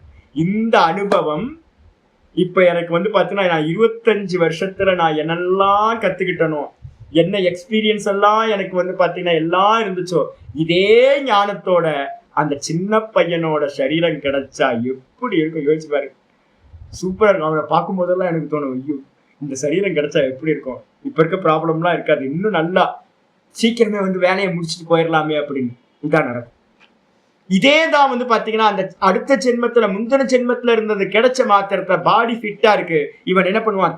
எதத்தேச்ச ததோ பூயா, இவன் என்ன பண்றான் அப்படின்னா தத்தோ பூயக, அதை காட்டிலும் முந்தின ஜென்மத்துல எவ்வளோ முயற்சி செஞ்சானோ அதை காட்டிலும் அதிகமாக எத்தத்தை அதை காட்டிலும் அதிகமா முயற்சி பண்றான் அந்த யோகத்துல, சமாதி அபியாசத்துல. இல்லைன்னா வந்து பாத்தீங்கன்னா ரமண பகவானுக்கு யோசிச்சு பாருங்க, எங்க ஒரு ஆசன சித்திக்கே நம்ம வந்து பாத்தீங்கன்னா எங்கெல்லாம் ஆசன சித்தினால அலைஞ்சிருக்கேன். ஆசன சித்திக்கு வந்து பாத்தீங்கன்னா ஏதாவது டிப்ஸ் கிடைக்குமா, பிராணாயாமத்துக்கு ஏதாவது டிப்ஸ் கிடைக்குமா, சதா ஈஸ்வரனுடைய நாமத்திலேயே ரூபத்திலேயே மனசு இருக்கணும், அதுக்கு ஏதாவது உபாயங்கள் இருக்கான்னு தேடி தேடி அலைஞ்சோம். ரமண பகவான்லாம் ஒன்றும் தேடி அலையல. நேரா வந்து பாத்தீங்க அப்படின்னா திருவண்ணாமலையில வந்து பாதாள லிங்கத்துல வந்து உட்கார்ந்துட்டார். இங்க வந்து பாத்தீங்கன்னா கொசு கடிக்குமே, தேள் கிடைக்குமே, பாம்பு இருக்குமே, சாப்பிட்றதுக்கு என்ன பண்ணுவோம், அட்டாச்சு பாத்ரூம் டாய்லெட் இல்லையே, நம்மள அதெல்லாம் யோசிப்போம்ல. அட்டாச்சு பாத்ரூம் டாய்லெட் இல்லை, அப்போ வந்து கொசு கடிக்கும், மூட்டை பூச்சி கிடைக்கும். இந்த பாதாள லிங்கத்துல வந்து பாத்தீங்கன்னா பாம்பு வரும், தேன் வரும். பெரிய நெட்டுவாக்கிலின்னு ஒரு பெருசு இருக்கு திருவண்ணாமலையில. ரொம்ப கண்டபடியா இடத்துலலாம் போய் மலையில உட்காந்துடாதீங்க. மலையில வந்து பாத்தீங்கன்னா இவ்வளோ பெரிய ஸ்கார்பியோ இருக்கு. ஒண்ணு ஸ்கார்பியோ இருக்கு, என்னன்னு கேட்டீங்கன்னா ஸ்கார்பியன் தானே, ஸ்கார்பியன் இவ்வளவு பெருசா இருக்கும். நட்டுவாக்கிலின்னு கருப்பா இருக்கும். ஆனா என்னன்னா கொஞ்சம் ஸ்லோவா கிடைக்கும். தேல்னா வந்து பாத்தீங்கன்னா டச் பண்ணோன்னு தேல் என்ன பண்ணும், டக்குன்னு பஞ்ச் பண்றோம். ஆனா இந்த நட்டுவாக்கிலின்றது என்ன பண்ணுன்னா மெதுவா உங்களோட கையையோ உங்களோட பாடியையோ மெதுவா ஸ்லோ மோஷன்ல பிடிச்சி மெதுவா கொட்டும். அவ்வளவுதான், முடிஞ்சு. அப்போ அவ்வளோ நான் பழைய இடத்துல இருக்கும்போது வந்து பாத்தீங்கன்னா வாரத்துக்கு ஒண்ணு வந்துகிட்டே இருக்கும், எடுத்து வெளில போட்டுக்கிட்டே இருக்கும். அப்போ பாதாள லிங்கத்துல ரமண பகவான் உட்காரும் போது வந்து பாத்தீங்க அப்படின்னா இப்ப இருக்கிற மாதிரிலாம் இல்ல திருவண்ணாமலை கோயில்.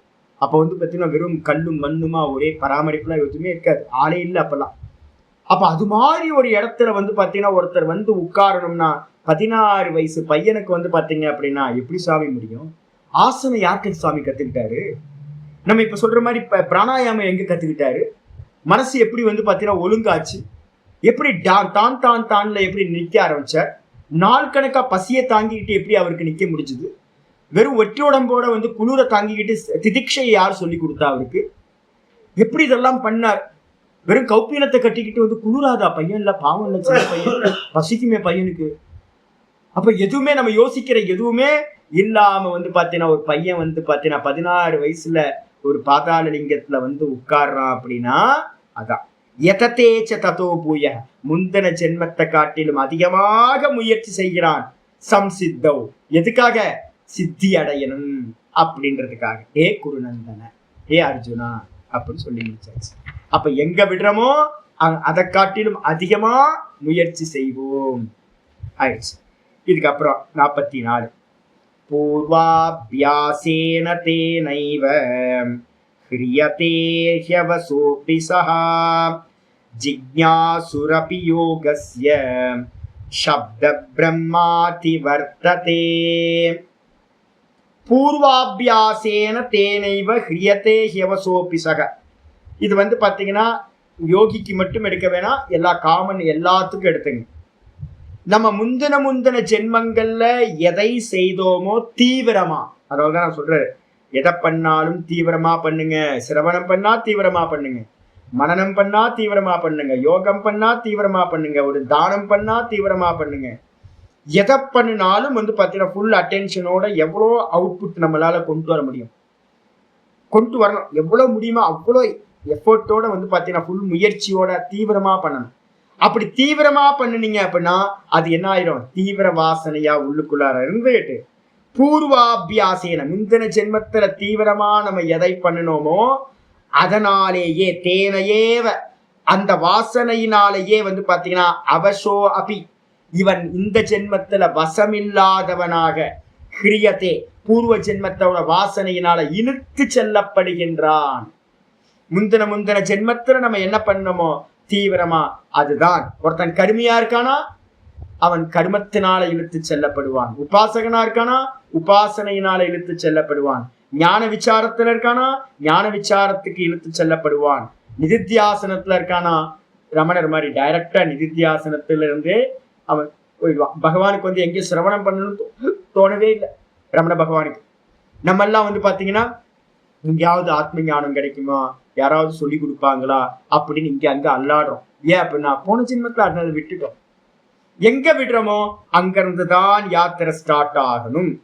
அப்ப பூர்வ அபியாசத்தினால முந்தின ஜென்மத்துல எதை பிராக்டிஸ் பண்ணிட்டு இருந்தோமோ அந்த பிராக்டிஸ்னால என்ன பண்றான், இவன் தன்வசம் இல்லாமல் இழுத்து செல்லப்படுகின்றான்.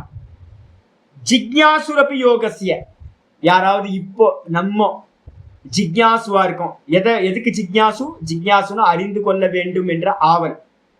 யாராவது இங்க இருக்கலாம், நமக்கு வந்து எப்படியாவது அந்த சமாதி அடையணும் சாமி, எப்படியாவது அகண்டானுபூதி அடையணும், சாஸ்திரத்துல சொல்ல மாதிரி எல்லாத்திலையும் தன்னையும் தன்னிடத்துல எல்லாத்தையும் பார்க்கணும் சாமி அப்படின்னு 29, 30, 31 3 ஸ்லோகங்கள்ல சொல்லப்பட்ட தர்சனம் எனக்கு உண்டாகணும், யோகத்தினால உண்டாகிற சமயக்கு தர்சனம் அப்படின்னு யாருக்கெல்லாம் இந்த யோகத்தை தெரிஞ்சுக்கணும்னு ஆசை இருக்கோ, இப்போ உங்களுக்கெல்லாம் முமுக்ஷுன்னு பேரு, ஜிக்ஞாசுன்னு பேர். எதுக்கான ஜிக்ஞாசு அப்படின்னு கேட்டீங்கன்னா, ஜிக்ஞாசுன்றதுக்கு அர்த்தம் அறிந்து கொள்வதில் ஆசை. எதை? யோகஸ்ய ஜிக்ஞாசு, யோகத்தை அறிந்து கொள்ள வேண்டும் என்ற ஆசை. அப்படி இருக்கிறவங்களுக்கு உள்ளுக்குள்ள என்ன ஆகும் அப்படின்னு கேட்டீங்கன்னா, அதை எக்ஸிக்யூட் பண்ணணும்னு ஆசை வரும். இப்ப அதுக்காக தான் திரும்ப திரும்ப உங்களுக்கு உபாசனையை பத்தியும் நல்லா வந்து பார்த்தீங்கன்னா கர்மயோகத்தை பத்தியும் ஆசை வர்றதுக்காக தான் தூண்டிக்கிட்டே இருக்கேன் நான்.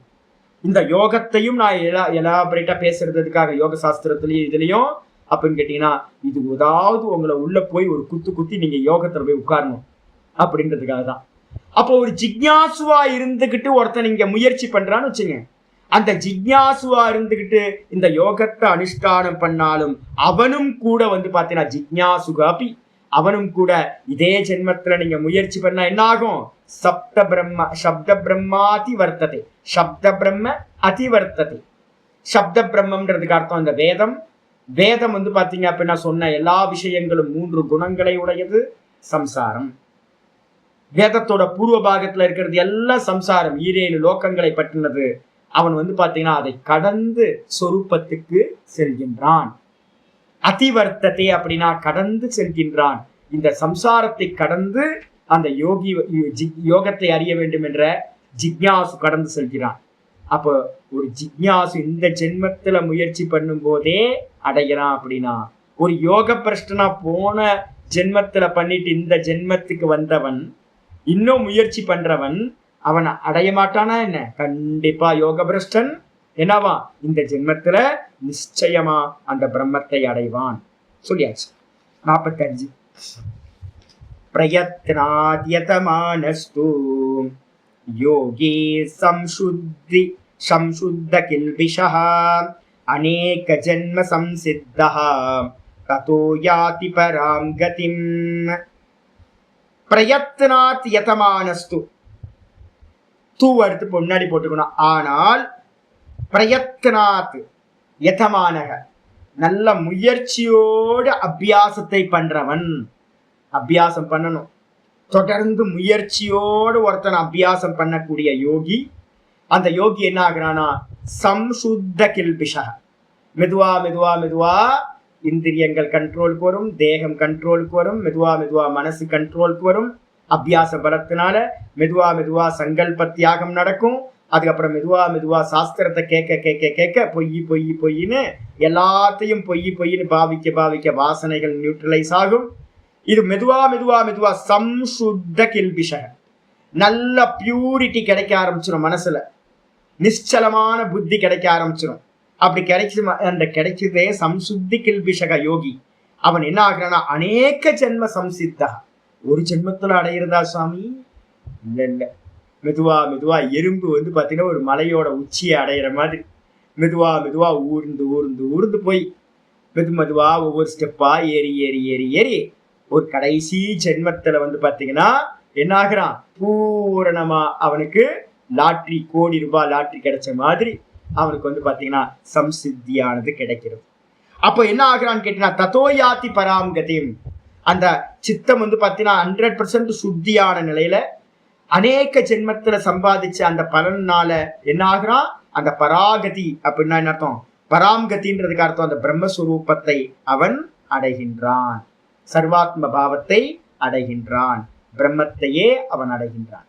அடிச்சா இதை வந்து பாத்தீங்கன்னா ஆச்சாரியார் சொல்லும் போதே சொல்றாரு என்னன்னு கேட்டீங்கன்னா, ஒரு ஜென்மத்துல ஆகிறது இல்லைங்க. யாராவது ஷார்ட்கட்டு ஒரு கோர்ஸ் முடிச்சிச்சு உங்களுக்கு புரியுமா? ஆமா புரியுங்க.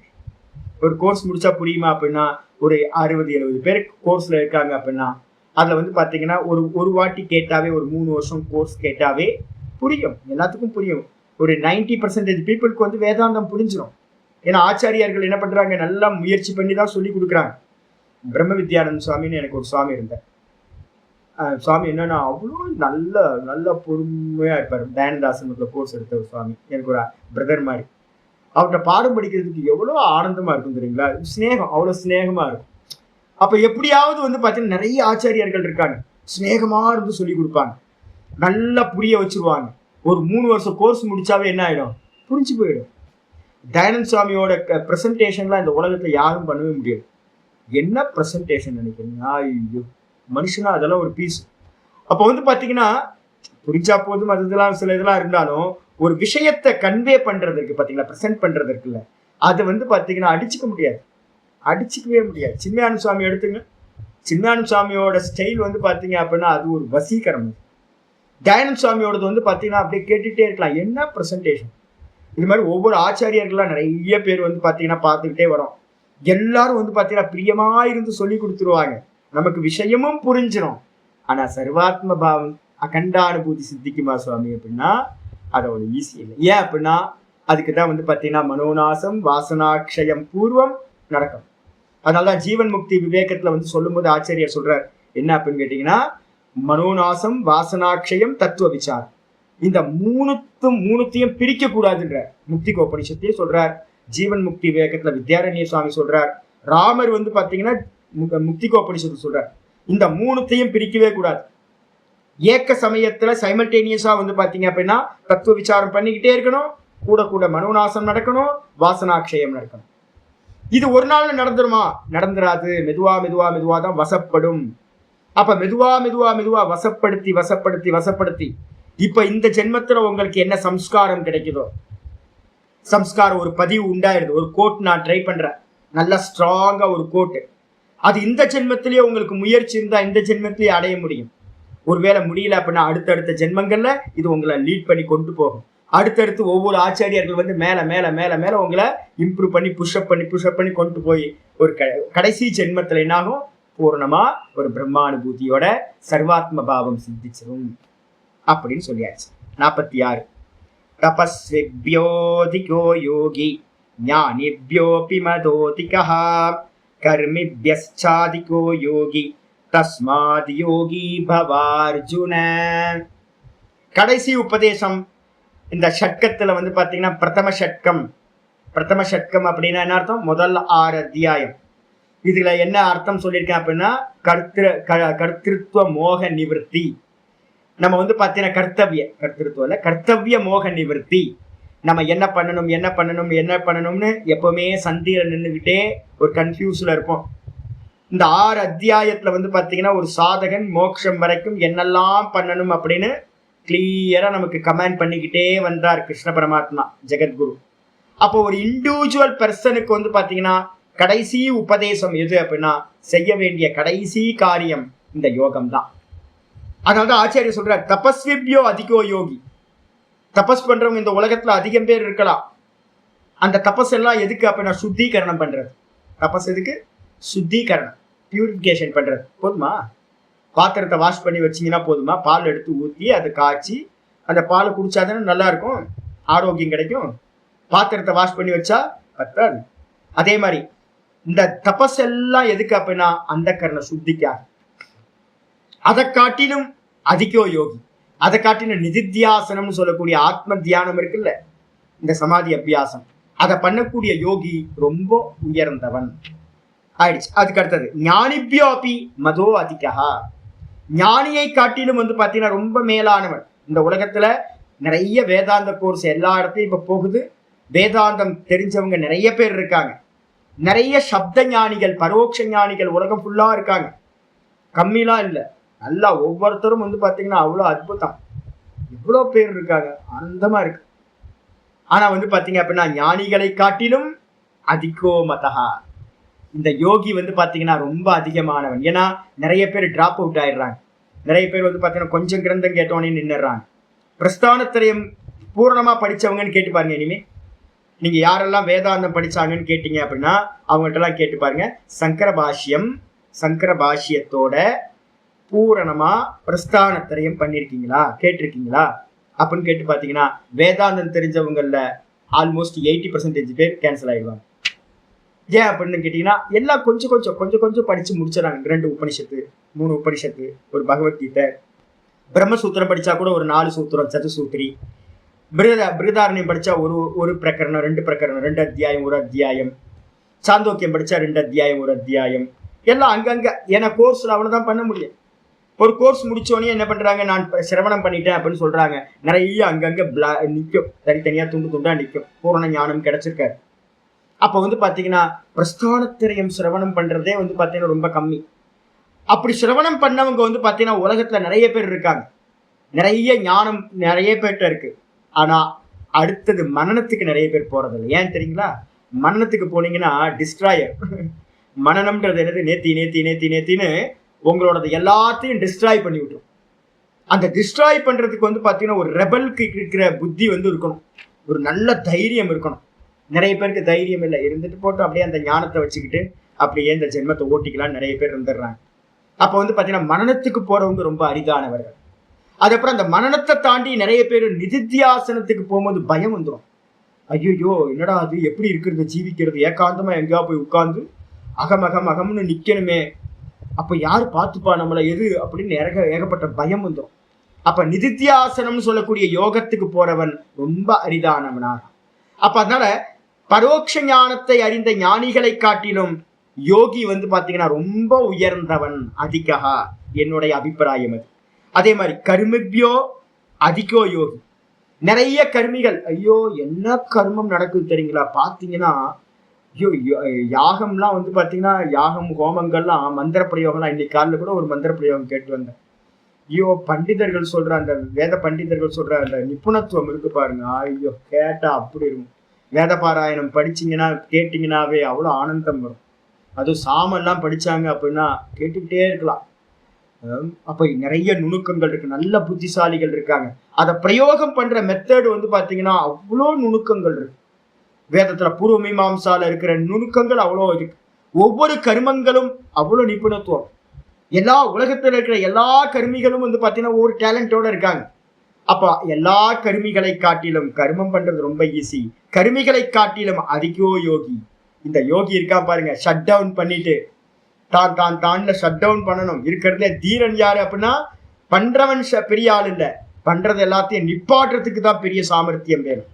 அப்போ அந்த யோகி வந்து பாத்தீங்கன்னா ரொம்ப உயர்ந்தவன் கர்மிகளை காட்டிலும். உலகம் ஃபுல்லா கர்மி தானே, கர்மிகளை காட்டிலும் யோகி மிக உயர்ந்தவன். என்ன சுவாமி சொல்ல வரீங்க? கன்க்ளூஷன் என்ன சுவாமி அப்படின்னா நம்ம எல்லாத்துக்கும் ஒரு கன்க்ளூஷன் சொல்றார். தஸ்மாத் யோகி பவா அர்ஜுன.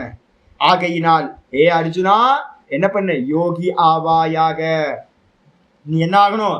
யோகி ஆகணும். சிரவணத்தோட நின்றாத, மனநத்தோட நின்றாத, நிதித்தியாசனம் வரைக்கும் போய் ஆத்மானுபூதியை, சர்வாத்ம பாவத்தை, சம்யக் தர்சனத்தை அடையறதுக்கான யோகியா நீ ஆவாயாக சொல்லியாச்சு. 47வது ஸ்லோகம். யோகி நாமபி சர்வேஷாம் மத்கதேனாந்தராத்மனா ஸ்ரத்தாவான் பஜதே யோ மாம் சமே யுக்ததமோ மதஹ.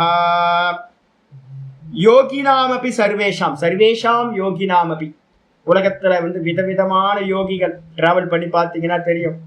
ஏகப்பட்ட யோகம். திருவண்ணாமலைக்கு வந்தீங்கன்னா ஒரே கிச்சடி, எல்லாம் அவ்வளோ விதவிதமா இருக்கு. உலகம் ஃபுல்லா யோகத்தை வந்து பாத்தீங்கன்னா இப்ப நல்ல பிராண்ட். அமெரிக்கால மட்டும் வந்து பாத்தீங்கன்னா ஏதோ $80 பில்லியன் எவ்வளோ இயர்லி, நான் பழைய நான் சொல்றேன், கணக்கு சொல்றேன்.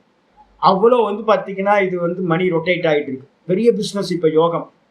இப்ப வந்து பாத்தீங்கன்னா நிறைய ஆப்லாம் வந்துருச்சு, யோகத்தை வந்து பாத்தீங்கன்னா பண்றதுக்கு. அப்ப வந்து எல்லாம் பிஸ்னஸ். ஏகப்பட்ட யோகிகள் இருக்காங்க. பிசினஸ் ஒரு பக்கம் நடந்தாலும் நல்ல யோகிகள், விதவிதமான யோகிகள் இருக்காங்க. அப்ப எல்லா யோகிகள் மத்தியிலையும் வந்து பாத்தீங்கன்னா மத்கதேன அந்தராத்மனா, யாரு வந்து பாத்தீங்க அப்படின்னா என்னிடத்திலேயே புத்தி வைத்தவர்களா, இந்த மனதையும் புத்தியையும் என்னிடத்திலேயே வைத்தவர்களா எந்த யோகிகள் இருக்காங்களோ, ஸ்ரத்தாவான், ஸ்ரத்தையோடு, அகம் பிரம்மாஸ்மி, ஈஸ்வரன் பிரம்மமா இருக்கார், ஈஸ்வரன் ஆத்மாவா இருக்கார் அப்படின்னு அந்த உள்ள இருக்கிற ஆத்மாவையே ஈஸ்வரன் என்று வாசுதேவன் தான் உள்ள இருக்கான் அப்படின்னு ஸ்ரத்தையோட மாம் பஜதே யோ, எவர்கள் வந்து பாத்தீங்கன்னா என்னை பஜிக்கிறார்களோ, எப்படி ஆத்ம தியானம், ஆத்ம யாஜின்னு பேர். அப்ப நல்லா வந்து பாத்தீங்கன்னா தான் தான் தான் தான் தான் பரமாத்மா அப்படின்னு அந்த பரமாத்மாலேயே சதா யோகம் யாரு பண்றாங்களோ, பூஜிக்கிறார்களோ, சமே யுக்ததமோ மதஹ, அவர்கள் தான் வந்து பாத்தீங்கன்னா எல்லா யோகிகள் மத்தியிலையும் இந்த யோகிகள் தான் மிகவும் உயர்ந்தவர்கள். விதவிதமான யோகம் இருக்கு, சகுன பக்தி நிறைய இருக்கு. ஆனா வந்து பாத்தீங்கன்னா நிர்குணத்தை புரியாம நிறைய பேர் இருக்காங்க. ஈஸ்வரன் உள்ளுக்குள்ளார ஆத்மாவா இருக்காருன்னு புரிஞ்சு அந்த ஆத்மாதான் பிரம்மம், அதுதான் நான் அப்படின்னு எவன் பண்றானோ பக்தி, அவன் தான் உயர்ந்தவன் என்பது என்னுடைய கருத்து, என்னுடைய அபிப்பிராயம் அப்படின்னு சொல்லி முடிச்சாச்சு. இது ஸ்ரீமத் பகவத்கீதாசு உபனிஷத்சு பிரம்ம வித்யாயாம் யோக சாஸ்திரே ஸ்ரீ கிருஷ்ணார்ஜுன சம்பாதே தியான யோகோ நாம ஷஷ்டோத்யாய. இதோட இந்த 6வது அத்தியாயம் பூர்த்தியாகுது. ஓம் பூர்ணமத பூர்ணமிதம் பூர்ணாத் பூர்ணமுதச்யதே பூர்ணஸ்ய பூர்ணமாதாய பூர்ணமேவாவசிஷ்யதே. ஓம் சாந்தி சாந்தி சாந்தி. ஹரி ஓம். ஸ்ரீ குருभ्यो நமः. ஹரி ஓம். ஓம் கீதா சாஸ்திரமிதம் புண்ணியம் யः படேத் பிரயதः புமான் விஷ்ணோ பதமவாப்னோதி பயசோகாதிவர்ஜிதः. கீதாத்யஜனசீலஸ்ய பிராணாயாம பரஸ்ய ச நைவ சந்தீஹி பாப்பாணி பூர்வஜன்ம கிருதானி ச மலநிர்மோச்சனம் பும்சாம் ஜலஸ்நானம் தினே தினே சகிருத் கீதாம்பசி ஸ்நானம் சம்சாரமலநாசனம். கீதாசு கீதா கர்த்தவ்யா கிமன்யை சாஸ்திர விஸ்தரைஹி யா ஸ்வயம் பத்மநாபஸ்ய முகபத்மாத் வினிஸ்ருதா. பாரதாமிருத சர்வஸ்வம் விஷ்ணோ வக்த்ராத் வினிஸ்ருதம். கீதா கங்கோதகம் பீத்வா புனர்ஜன்ம ந வித்யதே. சர்வோபனிஷதோ காவக துக்தா கோபாலநந்தனः. பார்த்தோ வத்ச சுதீர்போக்தா துக்தம் கீதாமிருதமகத். ஏகம் சாஸ்திரம் தேவகீ புத்திர கீதம் ஏகோ தேவோ தேவகீ புத்திர ஏவ. ஏகோ மந்திரஸ்தஸ்ய நாமானி யானி கர்மாப்யேகம் தஸ்ய தேவஸ்ய சேவா. இது ஸ்ரீமத் பகவத்கீதா மாஹாத்மியம் சம்பூர்ணம். ஓம் ஸ்ரீ கிருஷ்ணாய பரமாத்மனே நமः. ஸ்ரீ கிருஷ்ண கிருஷ்ண கிருஷ்ண. ஓம் காயேன வாசா மனசேந்திரியர்வா புத்யாத்மனா வா பிரகிருதே ஸ்வபாவாத் கரோமி யத் யத் சகலம் பரஸ்மை நாராயணாயேதி சமர்ப்பயாமி. ஓம் தத்சத். நமஸ்காரம் ஜி. ஜி நாளையிலிருந்து கிளாஸ் கண்டினியூ ஆகும். நாளையிலிருந்து இந்த பிரதம ஷட்கத்துக்கான தாத்பரிய நிர்ணயம், முதல் ஷட்கத்துல ஒரு கன்க்ளூஷன் வரணும், ஒரு ஐடியா வந்துட்டு நம்ம என்ன பண்ண போறோம், அடுத்த 7வது சாப்டருக்கு ஆரம்பிக்க போறோம். ஒரு 2-3 கிளாஸ் மட்டும் நம்ம பார்க்கலாம். பார்த்துட்டு ஹரி ஓம்.